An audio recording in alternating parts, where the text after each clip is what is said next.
A whistleblower from the Department of Homeland Security has revealed that the agency has information on Governor Tim Walz's ties to the Chinese Communist Party. House Oversight Committee Chairman James Comer joins me now. Okay, sir, what is Walz's connection to China?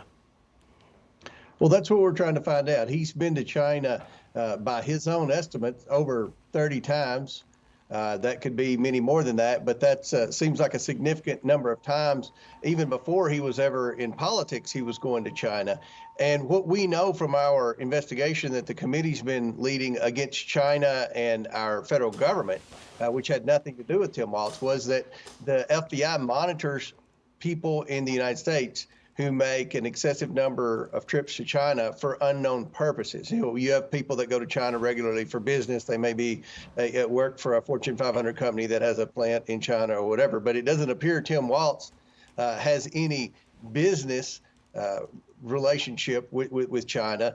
And I don't think he's been very forthcoming about why he's been to China so many times. We know he lied and said he was in China during the Tiananmen Square massacre, and we found out he was in Nebraska. We know he's lied about serving in Afghanistan when he did not serve in Afghanistan. So Walz really hasn't said much about why he goes to China, and we want to know, and this whistleblower came forward with information that there were communications within the federal government of people concerned about Walz's excessive travels to China and his meetings with people in the Chinese Communist Party. So that's what we're trying to determine. We're trying to get that information out, and obviously we'll be transparent with the American people.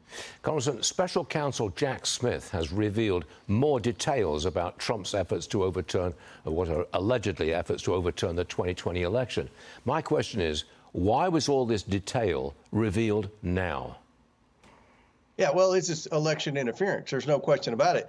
Ironically, yesterday when Jack Smith came out with this, my committee got notified by the National Archives. We've been requesting communication between Joe Biden and all of the Biden shady associates that were involved in the influence peddling schemes, where Joe Biden was communicating with them through a pseudonym email. National Archives has those. They should have turned them over with a simple FOIA request. They've been sitting on them. They called us. They reached out to us yesterday and said they're going to turn them over after the election.